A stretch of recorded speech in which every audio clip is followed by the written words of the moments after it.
Bienvenue chez Strict Combo. Vous écoutez Pandémie et vous, la série qui va à votre rencontre. Aujourd'hui, nous allons à Puget-sur-Argence à la rencontre de Sébastien Marquez, qui est sculpteur plasticien. Bonjour Sébastien. Bonjour Maurice. Alors dis-moi en tout premier lieu, comment as-tu eu connaissance, comment as-tu entendu parler du coronavirus? J'imagine que c'est un peu comme tout le monde. J'ai appris ce qui arrivait à nos amis italiens 3 jours avant l'allocution présidentielle nous concernant.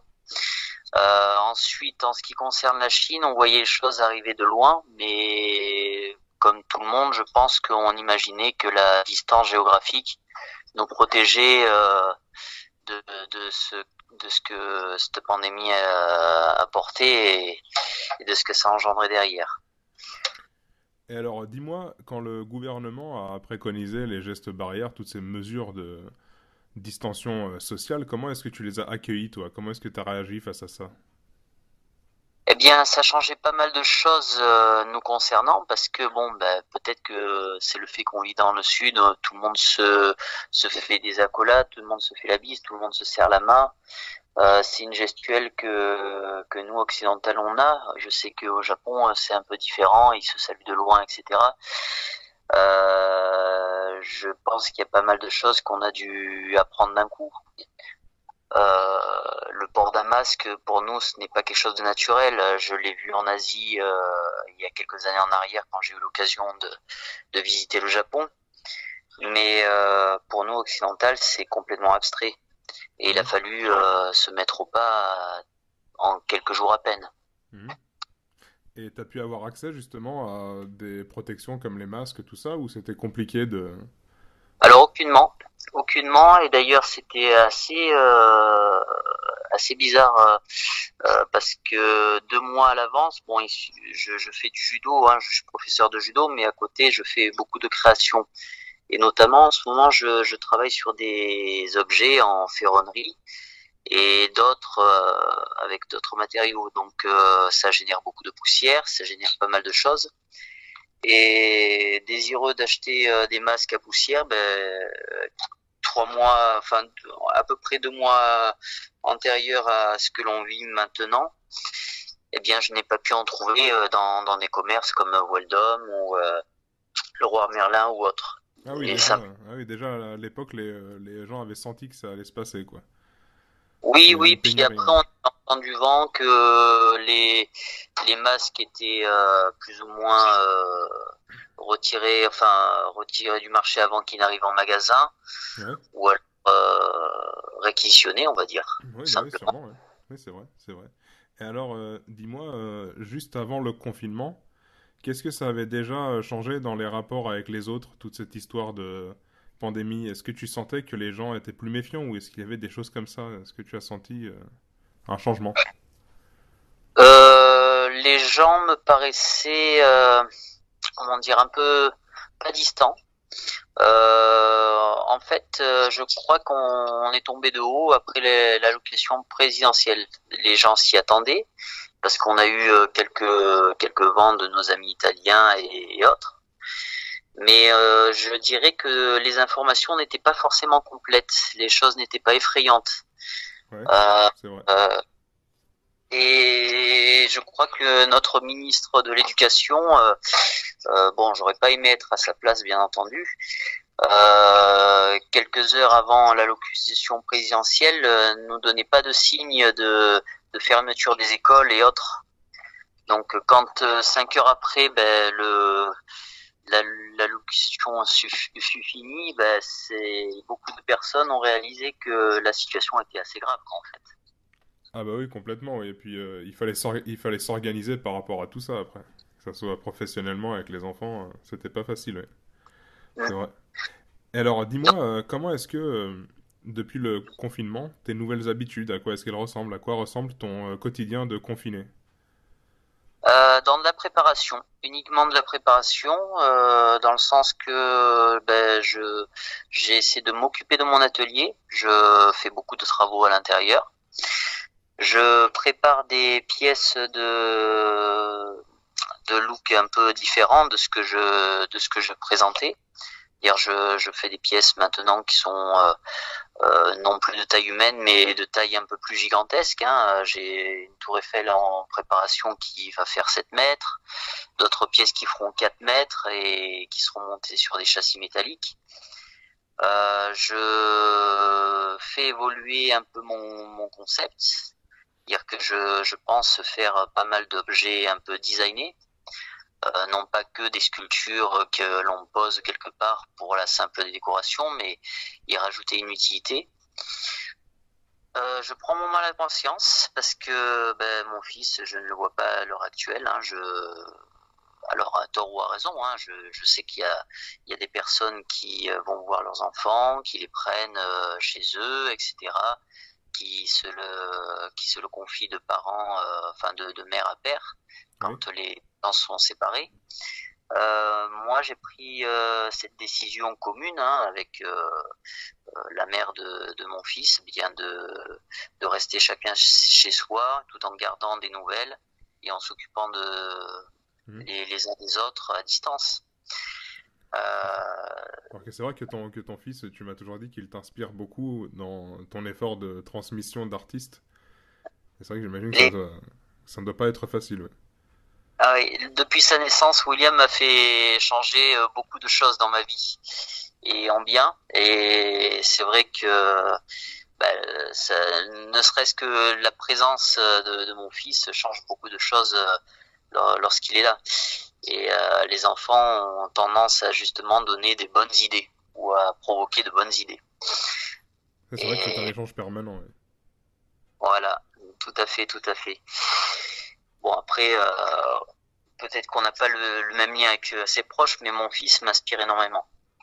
Ok. Alors en parlant d'inspiration, dis-moi, est-ce que cette pandémie répercute sur ton travail d'artiste? Est-ce que ça t'a inspiré pour certaines œuvres? Est-ce que tu penses représenter ça sous une forme artistique? Alors, il est très rare que je représente des événements, comment dire, quand Johnny Hallyday est mort, et beaucoup d'artistes ont fait son image Oui. en représentation. Beaucoup de peintures ont été faites ou de sculptures ont été faites un petit peu à son effigie. J'ai du mal à le faire. J'avouerai que je ne mettrai jamais de masque à une de mes sculptures, même symbolique. Ok. Pour, ou alors je ne dessinerai pas un coronavirus sur une fresque ou quelque chose relatant là-dessus. D'accord.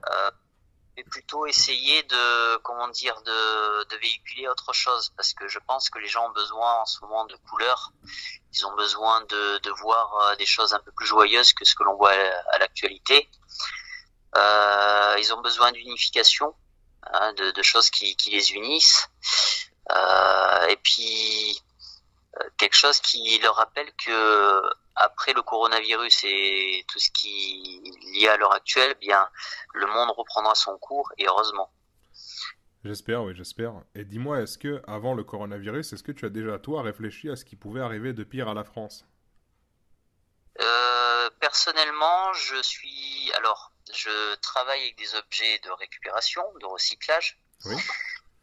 Il y a beaucoup d'opérations qui ont été faites, de nettoyage de plage, etc. Plus ou moins à longue échelle. C'est une très très bonne démarche, Oui. malheureusement qui n'est pas assez relayée. Je pensais plus qu'on allait se prendre autre chose de la nature ou Mhm. qu'un simple virus. Peut-être que les choses les plus petites sont plus finalement les plus efficaces. Si c'est une je veux dire si c'est une défense naturelle de notre planète, je pense que elle fait plus de dégâts que l'aurait fait un ouragan ou autre. D'accord. Et Donc, oui. très sincèrement, euh, il y aura beaucoup de choses, je pense, qui changeront après cette mauvaise période. Je pense que les gens ouvriront les yeux sur l'essentiel entre les gens et puis peut-être choisiront des options plus naturelles que ce que l'on voyait au niveau industriel maintenant. Et quand tu parles du fait que la nature se protège avec ce virus, tu veux dire que l'homme est peut-être un ennemi à la nature? Ah, pas du tout, pas du D'accord, tout, pas du tout. d'accord. Et puis j'ai pas forcément dit que c'était la nature Ouais, qui consciemment avait créé ça. Simplement, ok. c'est quelque chose qui pouvait, à la limite, nous pendre au nez un jour. D'accord, Comme, d'accord. comme d'autres options, hein. Le changement climatique change pas mal de choses dans notre quotidien, hein. Oui, c'est vrai. Les saisons sont déréglées, les montées des eaux au niveau des bords de mer se provoquent, Mhm. se font. C'est un processus qui est en route depuis des années déjà. Après, de dire que c'est la nature consciente qui aurait fait quelque chose dans ce but, je ne pense pas, hein. Je Ok, pense que c'est fait du hasard. d'accord. Voilà. Et alors, dis-moi, est-ce que tu as eu des moments durs? Tu nous as parlé du fait que tu ne vois pas ton fils en ce moment, mais est-ce qu'il y a d'autres choses qui te paraissent pénibles pendant ce confinement? Alors, ce qui me paraît pénible, c'est de ne pas forcément. Alors, on a des informations, mais elles sont en boucle. Ouais, Et je dirais que je ne pense pas qu'on puisse se fier à tout. Comme je relève un petit peu le passage de notre ministre de l'Éducation, bon après je pense pas qu'il soit pour grand chose, mais c'est une situation qui prend tout le monde au dépourvu. L'information n'est pas forcément fiable.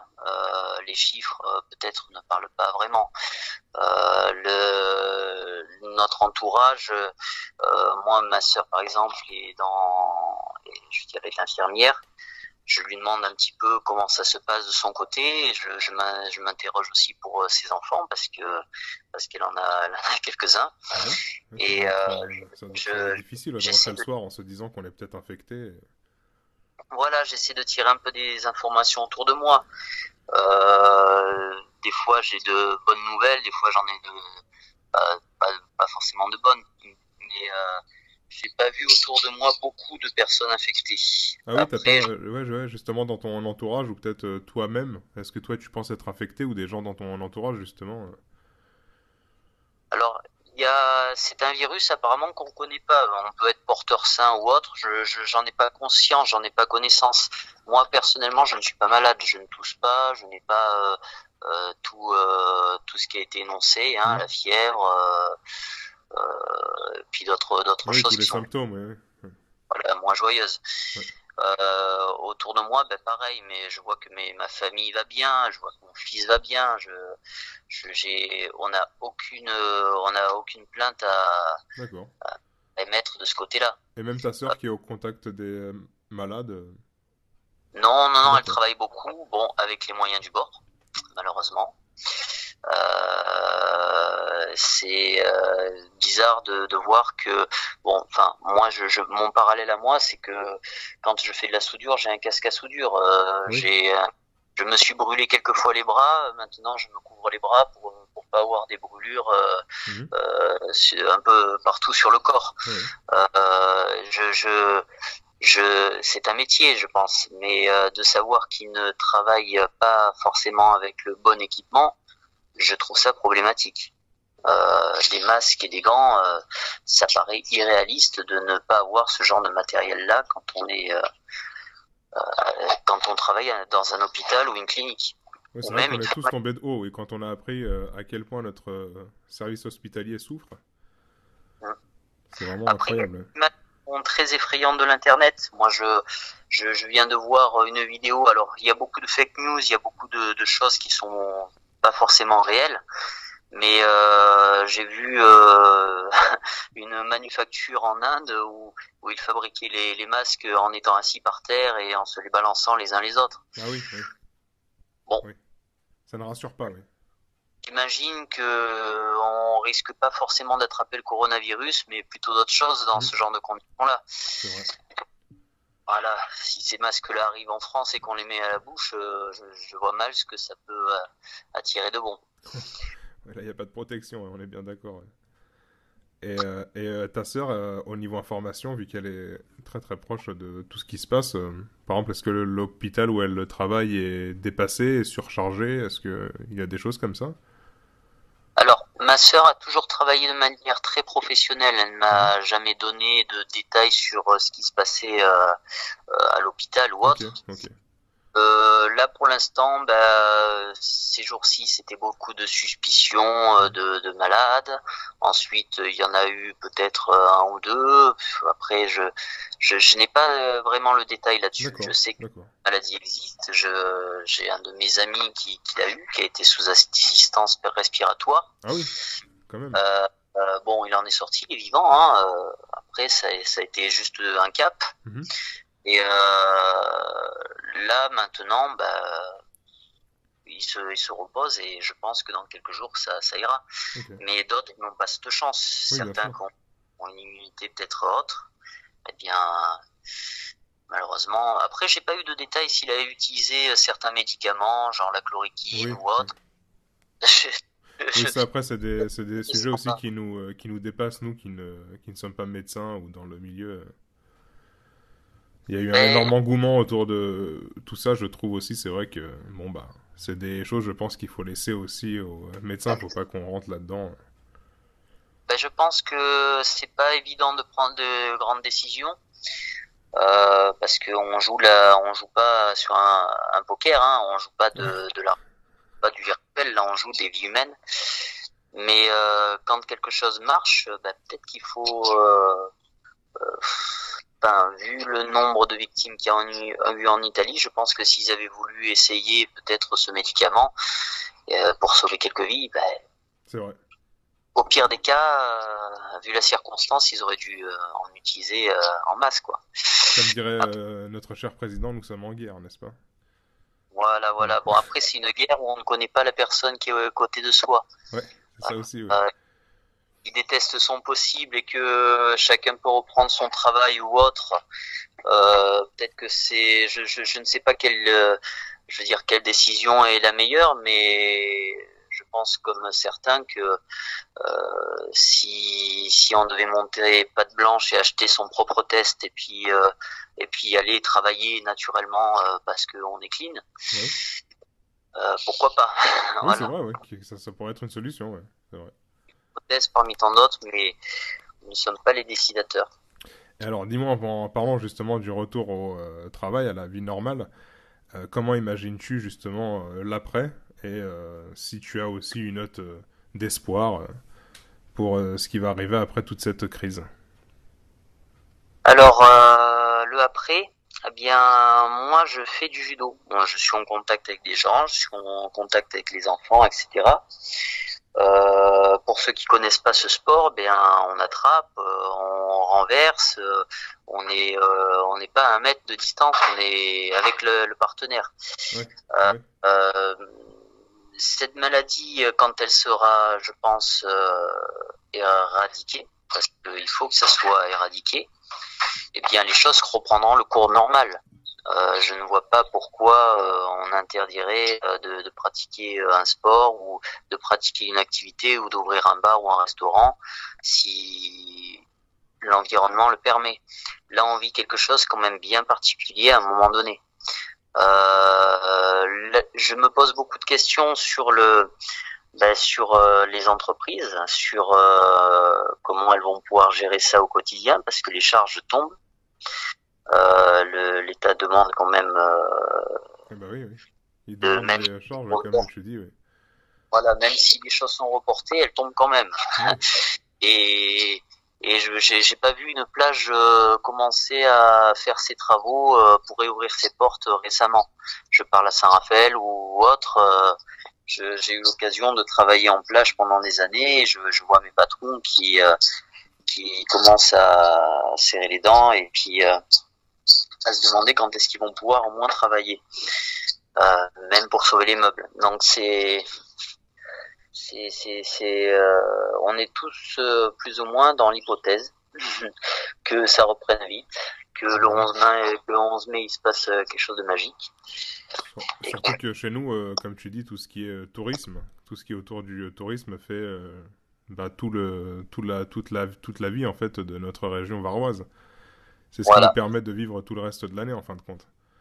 Exactement, je vois pas beaucoup de locaux qui profitent d'une plage privée pendant l'été. Je vois beaucoup de touristes de tous horizons. Hein. J'ai rencontré même des amis new-yorkais ou de San Francisco ou même des amis russes que je côtoie et soit que j'ai vu à l'étranger ou que je vais revoir ou que je vais aller voir d'ailleurs. Mais ces gens-là, ben oui, ils font le déplacement parce qu'ils aiment la France. Ils sont toujours très bien accueillis.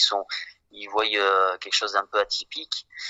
Je suis pas sûr qu'ils fassent la démarche de venir cette année ou les autres années selon la gestion de cette crise. Sébastien, aurais-tu un dernier mot à ajouter à ceux qui nous écoutent?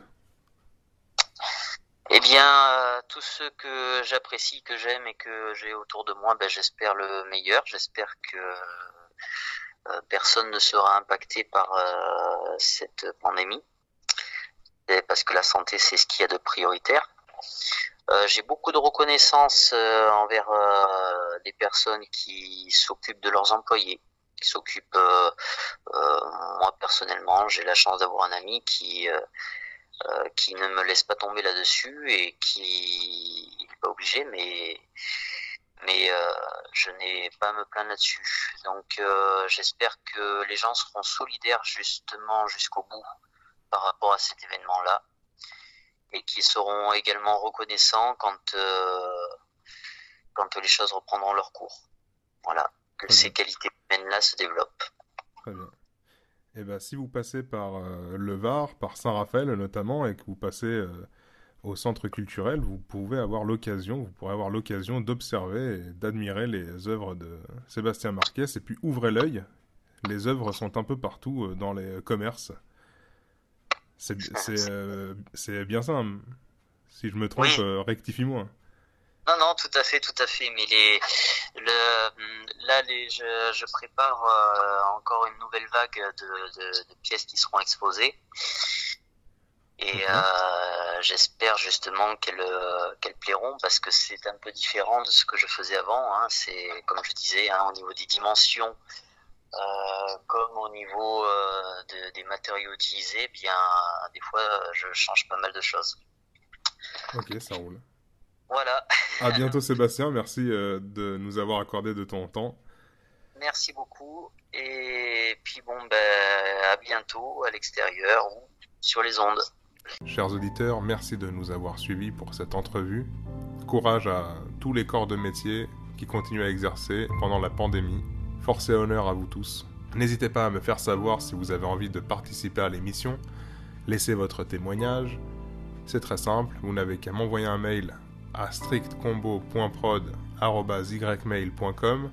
L'adresse mail est en description. Abonnez-vous pour nous suivre et à demain pour une nouvelle entrevue.